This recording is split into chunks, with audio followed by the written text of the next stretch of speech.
not bringing this message to you as a point that, oh, I've overcome all of this. The Bible says, he who thinks he stands, take heed lest he falls. It is always a danger when we think that we will never fall into this area, then we leave ourselves unguarded.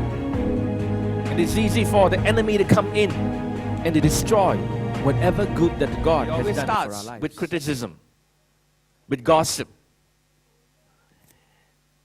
And as I mentioned to you, it can go to opposition, it can go to murder. Now, who does envy affect? Can I say this to you? Envy often affects those who are in close relationship.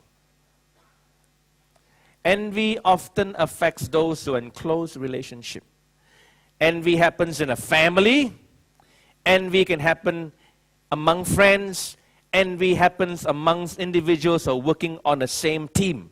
When they have a close relationship with one another, that's where envy can rear its ugly head very easily. And we're going to know that. If it is someone far away, oh, someone in China, is driving 10 cars, right? Or, 10 cars, okay, don't know what corruption. You won't even be bothered. You won't be unhappy over what is happening, right? But it is when someone is within your family, okay, or someone who has a close relationship, or someone who is a neighbor that you have relationship with, and someone goes ahead, or it is a colleague that is there, and he brings in better results than you, and then we've got to be very careful that envy can come in. It happens among people that are close to us. What is the problem of envy? The problem of envy does not lie in other people. The problem of envy lies within us. We got to understand it. Envy is a problem that is internal. We had a little situation yesterday, because we were in a field, there was no toilet there was no running water there was there, and finally, about 9 o'clock, we had time of, we says, okay, breakfast is ready. And so, the coffee was smelling nice, the mee hoon was there, and later on the nasi lemak came, and so it says, but there's nowhere to wash our hand. Most of us had only one glove in our hand, so the other hand, we were still used to work, but so when it comes to eating, somehow, it's a good habit to wash our hands, but there's no water. It's unclean. So I did make a joke out of it, and it says that it is not what goes in your stomach that makes you unclean, it is what comes out from our hearts, which I actually quoted from the Bible. All right? And exactly so. Because Jesus' disciples were found that they were not washing their hands in a ceremonial way as the Jews expected. Now, it did not say they did not wash their hands, but they did not wash their hands according to tradition.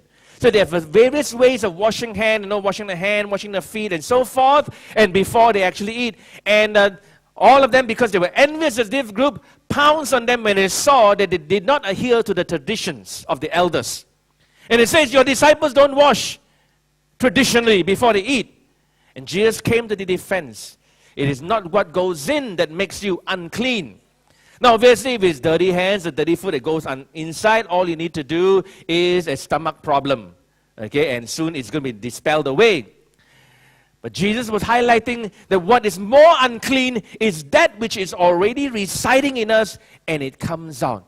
And it says that that's where evil thoughts, adultery, slanderous words, envy, and wickedness, that comes from within.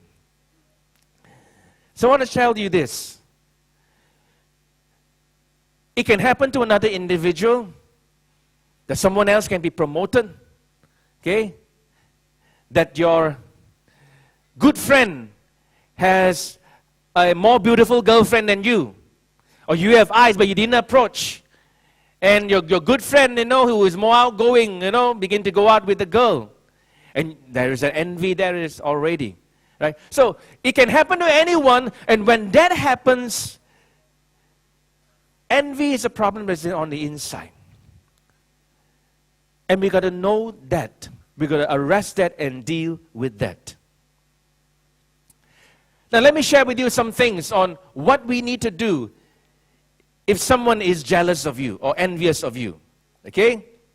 If someone is envious of you, let me give you some very practical suggestions. If someone is envious of you, ignore the bad behavior.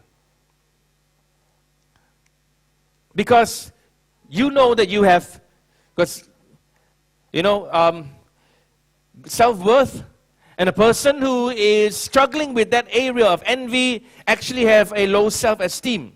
Probably they have missed some opportunities in their life. So the best way is just to ignore.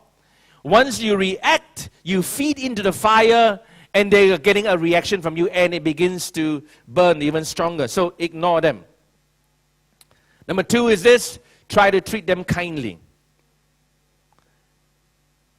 The Bible says that if you treat your enemies with kindness, you will actually put burning coals on their heads. They'll be wondering why I'm so nasty to an individual, and yet the individual is still, treating me nicely. Do not reveal your distress, even though you are distressed.